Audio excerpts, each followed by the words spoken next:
Right. Hi, everybody. So today I'm going to talk to you about the earliest years of Christianity, and I'm also going to talk to you about the martyrs. And I want you to think about imagining what this new movement of Christianity would have been like, what it would have seemed like in the ancient world, what kinds of things it would have offered, and really listen for those questions of authority and of these, sort of appeals to different ways of imagining we can have access to God's will, because these kinds of things will be in tension during this period. So we're going to start with talking about the early church, picking up kind of where we left off, talking about the Didache and Paul. There were some issues for second century Christianity. By second century, I mean the years 100 to 200. And in the second century, right, Christianity is still illegal. It's a very small minority of people in the Roman Empire who are Christian. But those people who are following the way, who are following Jesus, have a few issues that they have to deal with, things that are at stake. Number one, they need to figure out, what is our relationship with Judaism? What is the relationship between the followers of Jesus and those Jews who are not? And that we saw being worked out in the letter of Paul to the Galatians. We also, and also this is in Galatians, and Paul was instrumental in this, what is the relationship of Christianity to Greco-Roman paganism? And then third issue is, what is true Christianity, orthodoxy, and what is false heresy? And those questions are anything but clear cut. So what happened after Paul? Paul is extraordinarily important. He spread Christianity throughout the Greco-Roman world. He planted these Christian communities in major metropolitan areas. So he was the reason, in many ways, that this faith did not remain sort of a fringe Jewish group of Jewish radicals, but that it became an urban and cosmopolitan religion. Paul traveled through the Greco-Roman world, planting these communities. But after Paul, a few things happened, and these are some dates that you need to know. In the year 70, and some of these things you read about in Bass, or you may already know about, but in the year 70 CE, there's a really important thing that happens. That's a date that everyone ought to know. And that is, of course, the date of the destruction of the Second Jewish Temple in Jerusalem after the revolt, the Jewish revolt that took place between, I just clicked on something I didn't mean to click on, between the year 66 and 70. And this was a really significant issue for the early Christians. It led to the changing the nature of the Jewish-Christian connection. Because, of course, as we know, when something terrible happens, like the destruction of the Second Temple, and we really can't emphasize how terrible that is for Jews, right? This is the temple that was destroyed. The Temple of Solomon was destroyed. It was rebuilt. This is the place where God is encountered, right? In the inner, Holy of Holies, the center of the temple. This is where God can be encountered by the high priest. This is the center of Jewish life. It's destroyed. And so when something terrible like that happens, what do we as human beings do? We look and say, so what's going on here? What's new? What's recent? Which group might be responsible for this? Who might have made God angry? And the answer was, of course, what about these Christians? They're new. Maybe they're part of the reason why this is happening to us. So the expulsion of Jewish Christians from the synagogues takes place in the year 90. And from that point on, we see a real separation between Christians as a group and Jews. They are no longer worshiping in the same space. It's no longer about a variation. Some other things happened as well during this second century, and that's something I also alluded to in the first class, is that Jesus didn't come back, right? The people who were reading and writing and living according to the Didache, they believed that Jesus' return was imminent. And Paul also believed Jesus' return was imminent. But after the first generation, the apostles died, and Paul died, and the people who lived in these early communities in Jerusalem died. There was a new reality to face, which is that we need to figure out what we're going to be, because this is taking longer than we thought. So a structure and hierarchy has to be developed, and there's tension within that, because developing a structure and a hierarchy of the church might feel like a betrayal of the belief that Jesus is about to come back. If we build churches and organize ourselves with this, bureaucratic, sort of way of being too much, that might seem like we don't believe that Christ is going to come back. So that's one consequence. There's a tension by the development of a hierarchy and structure becomes necessary. And the second thing that happens is that there's an increase in missionary zeal. What I mean by that is that Christians are motivated to go out and talk about Christianity and to encourage others to join, because there's this lingering question, perhaps Christ hasn't returned yet because we haven't done all that we needed to get as many people on board with this new way of life. So there's a development of a structure and a hierarchy with presbyters and deacons in the 2nd century, and there's also an increase in missionary zeal. Okay, so where is Christ becomes a primary question. I want to talk a little bit about Greco-Roman religious life. And you may have some familiarity with Greek and Roman gods. They're household names for some of us. There's children's books and myths are fascinating to us throughout our lives. But I want to talk a little bit about them as religious figures. So what it would have really been like to be in a religious world populated by those gods and goddesses. So the Greco-Roman world was extraordinarily rich and diverse in terms of gods and goddesses. There were many of them.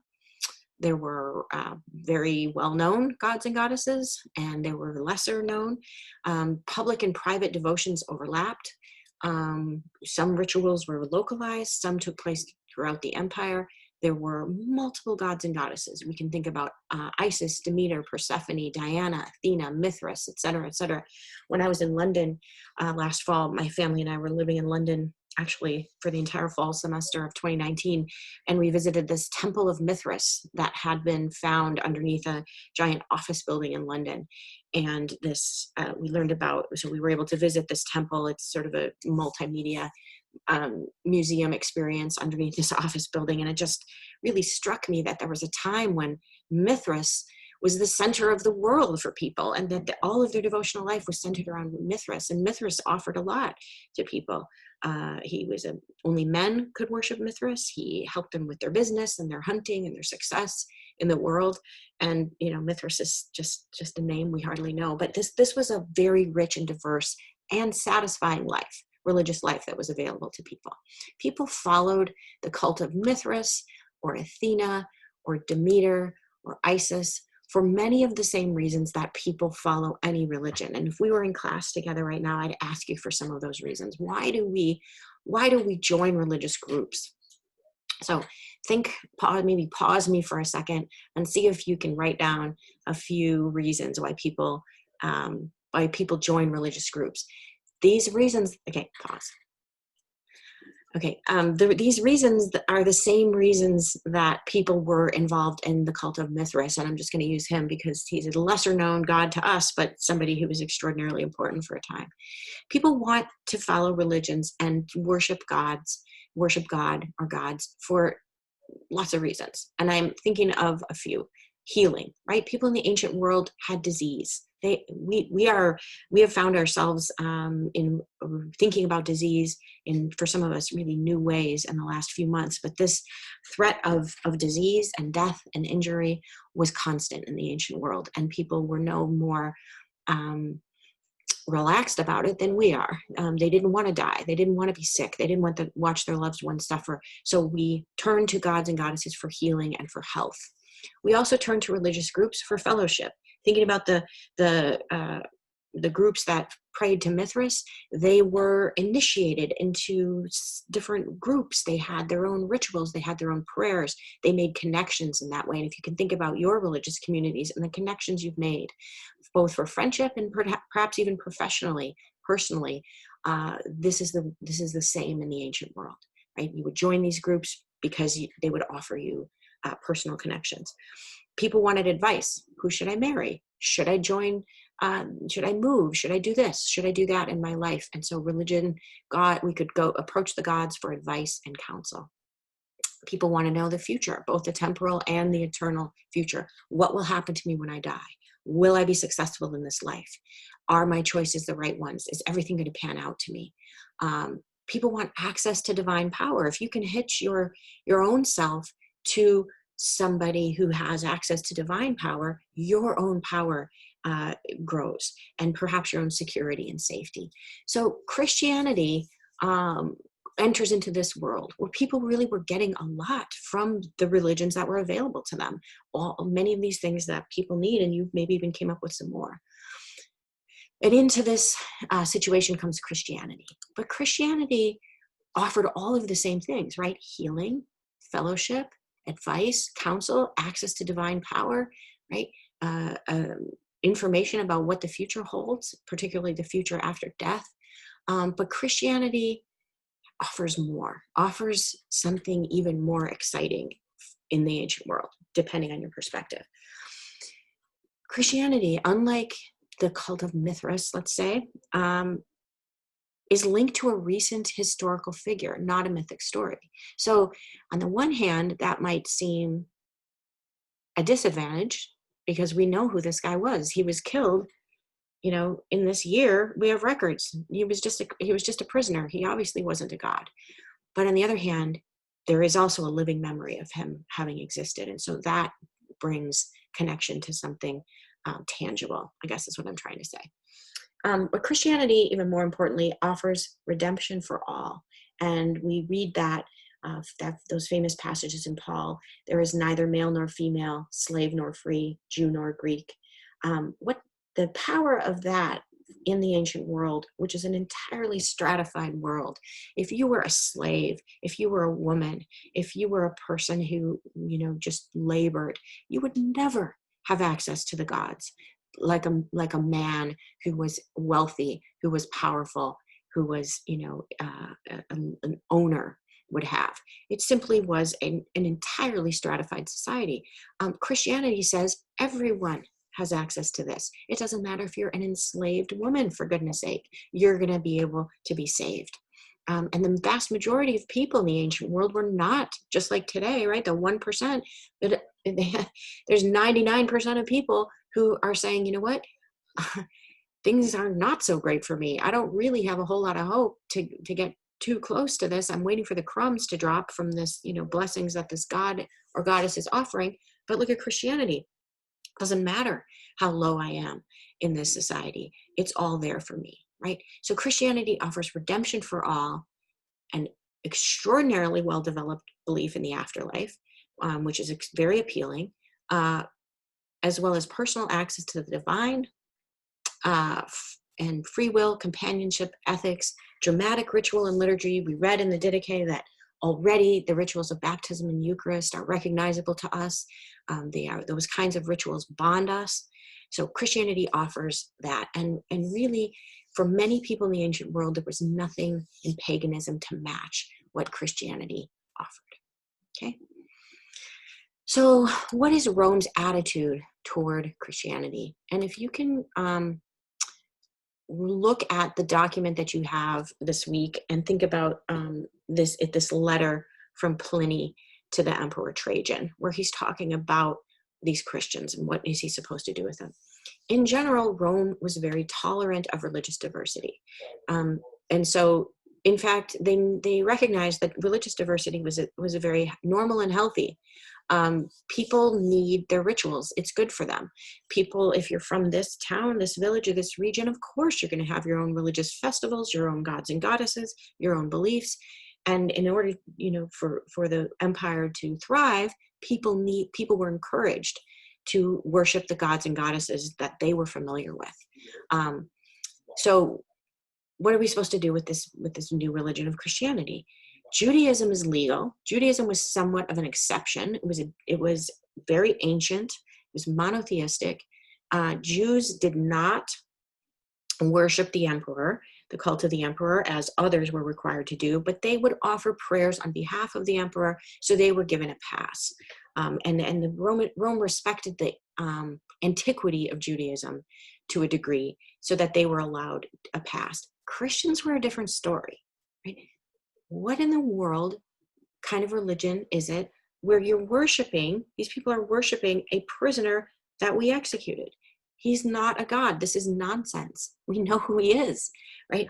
So Christianity and Judaism are kind of different for Rome. Religious belief in the Roman Empire, they were, the Roman authorities and emperors were tolerant to a point, because religious belief could be odd, it could be strange, it could be incomprehensible to an outsider, but it can't be a threat to the emperor, the imperial cult. It can never be a threat to the power of the emperor, because that's a threat to society.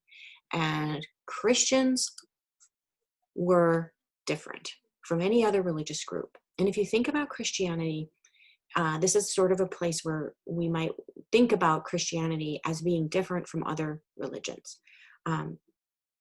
If you're from, this might be a poor example if you're not from this part of the country, but in Green Bay, as well as in Minneapolis, as well in Green Bay and Appleton, where I live, and parts of California and Minneapolis, there's an ethnic group of Laotians who are called Hmong. And if you know anything about Hmong religion, it's 5,000 years old. Hmong people are animistic, so they understand that the animals have souls and these souls interact with our souls. They are shamanistic, so they have shamans who are religious leaders who perform religious services on behalf of the Hmong people. And it's, like I said, it's a 5,000-year-old tradition from the mountains of Laos. And it's really fascinating. If you ever want to learn more about the Hmong religion, there's a documentary available online called The Split Horn.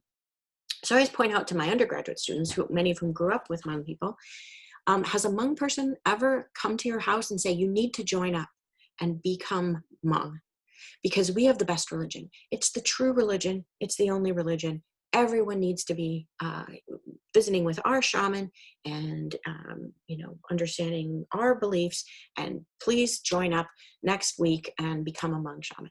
No, they don't, right? That religion is true for them, right? It's true for them. It's not for me. I am not Hmong. They are not going to invite me to convert. It is true for them, and I'm free to do whatever I want. So what I'm trying to say is that universal truth claims when it comes to religion are actually the exception, not the rule. And the diversity of Roman religion was more like the example I gave of the Hmong, where this is true for you, but this may be true for these other people. And as long as you support the emperor, do what you like, right? It's true for you, then it's true for you. Christians come along and say, God is ours. We are the only people who have the true God. Everybody else is wrong. Even if I've never heard of your religion, I know it's wrong if I'm a Christian, right? Rome, the Roman emperors and the Roman officials start to claim that Christians are atheists, because their understanding of God is so foreign that it isn't an understanding of God at all, as far as they're concerned. These people do not even believe in God. And the Christians are there saying, oh yes, we believe in God. We have the only God, as a matter of fact.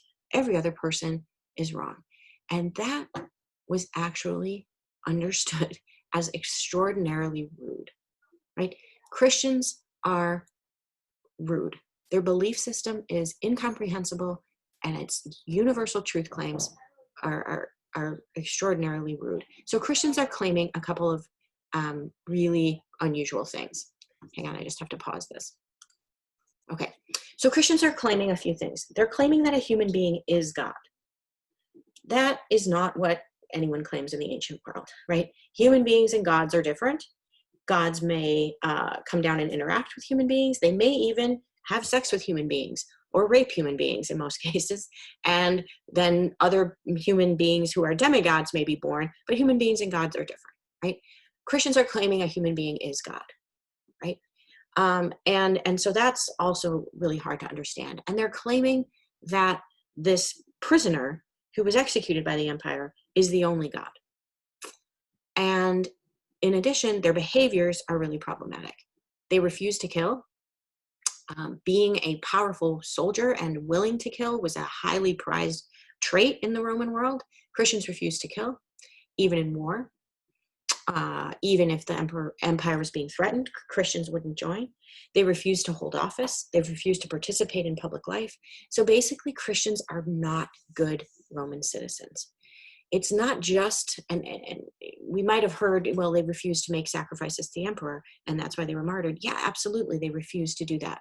But they also refused to participate in civic life, and making sacrifices to the gods, to the emperor as a divine figure, was part of being a good Roman, right? So an imperfect example, but one that might help you to understand, is what do we feel about people who desecrate or refuse to honor American symbols?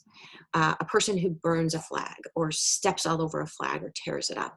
We say they're not a good citizen, right? Not only do they tear up the flag, but they refuse to vote, they refuse to participate in civic life, and they think that the way that they see things is the only true way. Well, that's how the Christians were.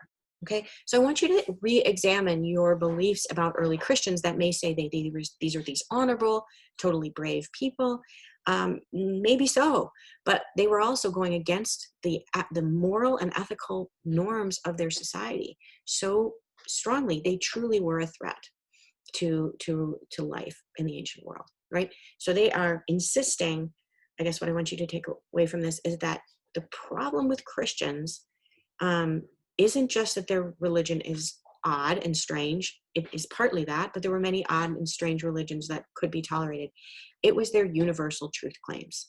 Christians, unlike other religious groups, weren't content with saying, we found something that we believe in and it really works for us. They were saying, we found something we really believe in and it's the only truth and you're wrong and everyone else in the world is wrong too. And if you think about it, Christians still say that. So that early tendency to make universal truth claims was really one of the main problems. Okay. I want to talk about, hang on a second, I'm gonna pause this. Okay, just real quick, I want to talk about, there were some, and you read about these in Bass. You can look them up if you want to. There were some really important early Christian apologists. These are called the Fathers. They're the study of patristics, and some of these people are Justin Martyr, Irenaeus, Tertullian, Origen. All of these thinkers lived in the 2nd century, and all of them were defenders of Christianity. Some of them were pagan. Many of them, they were all pagan converts, and their work was to synthesize Christianity with ancient philosophy. So this was one form of making Christianity more palatable to the ancient world, who looked down on this religion that was about worshiping an executed Jew.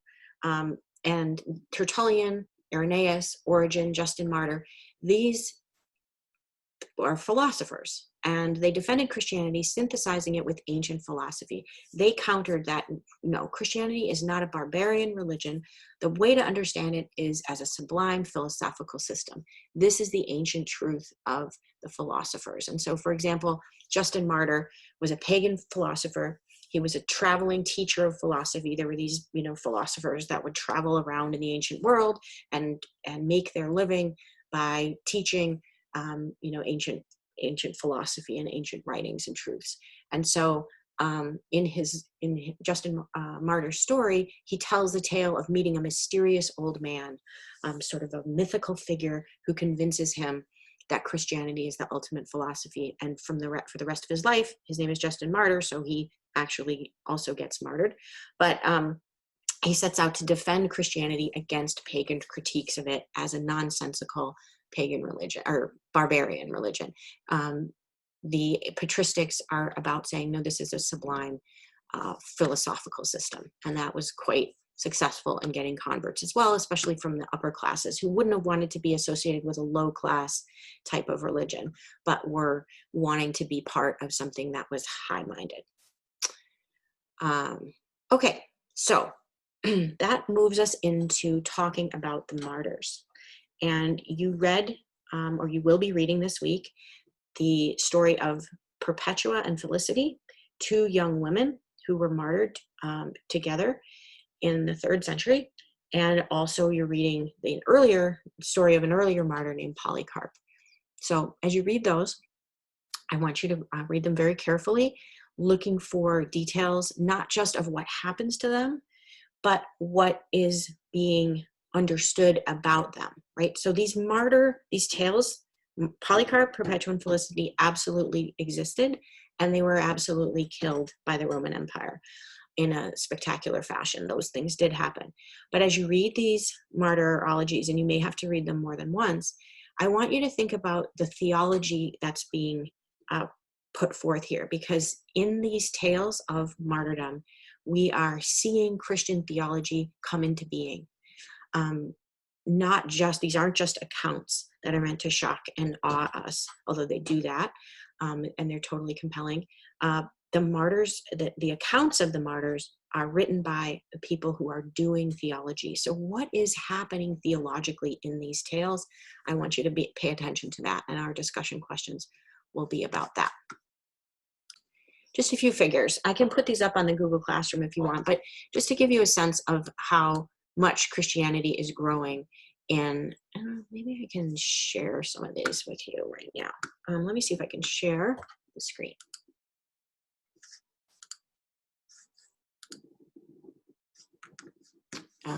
Yes, I can. Okay, so here's a slide that shows some figures on the growth of Christianity. And these come from Rodney Stark. In the year 100, so at the beginning of the 2nd century, there are 7,500 Christians in the empire. These are our friends who wrote the Didache. These are the people Paul is visiting. That's hardly any. That's nothing. 0.001% of the population. I think we think of them as an outsized importance, but really we're talking about a group that was extraordinarily small. So that's the year 100.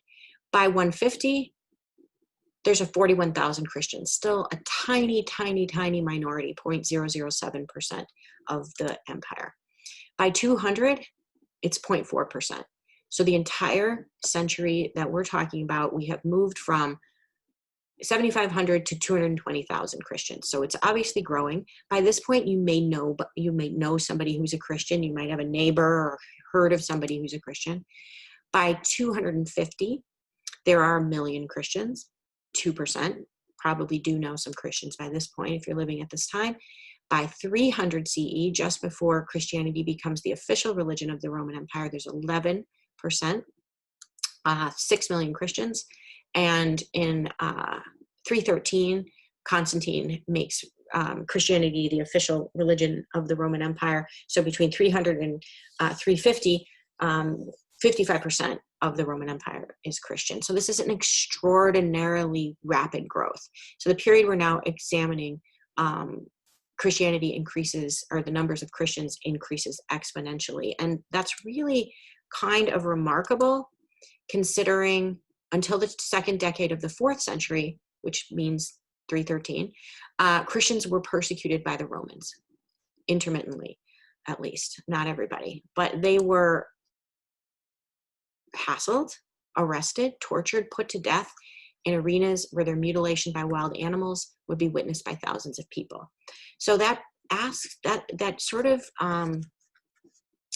gives us this question, or kind of begs the question of how does martyrdom function? And so I want you to think about that this week. Why would martyrdom have made Christianity more popular rather than less popular? Why is that? And I think we can imagine why that might be. And I'm going to ask you to think about that as you read it. Because martyrdom, persecution, becomes central to Christian identity. And we see that today as well. Christians believe in certain times and places that their persecution is a indicator of the truth that they possess. And that kind of idea goes way back. Okay, so let's talk about martyrdom.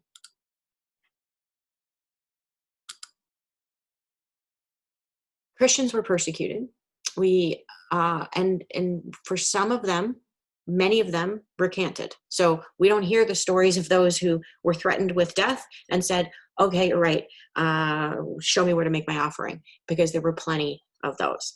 But there were some martyrs. And rather than flee in fear and conceal their identity, some Christians enthusiastically embraced the opportunity to die for their faith. And that's going to have a powerful effect. You don't need a whole lot of people willing to do that for them to have a profound effect. Just like you don't need a whole lot, again, with the Green Bay reference, of Aaron Rodgers, right, star quarterbacks, to make every little boy want to be a football player. You only need a few, right? And these martyrs were superstars, and they affected millions of people with their witness. And by the way, that's what the word martyr means, is witness. They affected millions of people with their witness, and there didn't need to be that many of them for them to have that effect. And I'm going to ask you to reflect more on that this week, why that might be. So as we talked about earlier, Christians were persecuted because, not just because, Rome was intolerant. They proposed a very particular threat, right? They refused to be good citizens. They refused to do their civic duty, make offerings to the emperor, fight for the empire. They were basically anti-Roman. And they also had very strange rituals. They were always meeting in secret. Their Eucharistic meal involved the body and blood of someone who had been killed. They were accused of cannibalism. They were accused of incest. They were accused of superstition, hatred of the human race. They were really rather strange and threatening figures. And that persecution would wax and wane during different times. But the Christians, clearly they were a problem in Rome. So why become a martyr? And I want you to think about some of these things as you read the accounts of the martyrdoms. Being a martyr offered a few incentives. Yes, it was a tough road, but martyrs were, and this is where that theological part comes in that I was talking about. It's not just about loyalty to Christ, although it is about loyalty to Christ. It's about conforming to the model that he set. So if you look at these martyr accounts, they are participating in the passion, not just in their own passion. It's an imitation of Jesus to die this way, but it's also in some spiritual ways a participation in Christ's sacrifice. So it's a sacrifice to Christ of the self, but it's also a participation in Christ's sacrifice on behalf of humanity. And so martyrdom, and let's see as you read it, if you can read it for those deeper levels. Martyrs were also obviously going straight to heaven, and you can read some of their belief in that in the accounts. So that would have been a main draw as well. Martyrs in all cases understood themselves and were understood by others to be participating in the sacrifice of Christ. And look at Polycarp. When you read Polycarp, he was killed in the early 2nd century, and he clearly hopes to be able to imitate and participate in Christ's sacrifice. He died around 155. He's definitely not resisting martyrdom, but he's tempering some of the enthusiasm we saw in earlier days, because officially martyrdom has to be God's will, not the martyrs. Otherwise it's suicide. But look as you read Polycarp for the language he uses about being burned alive, right? About bread. He understands himself to be or the martyr's account, not himself because he's gone, but the martyr's account understands Polycarp as in Eucharistic language, right? You can also see in the account of Polycarp that his bones are saved. The cult of relics is already underway. This tells us by the middle of the 2nd century. And relics, we'll talk about relics again, but relics are extremely important in the development of Christianity as well. And American Christians sometimes think that relics are morbid, but really they're, we all keep relics and value relics all the time. Just think about if any parents in here ever kept a lock of their child's hair or a baby tooth.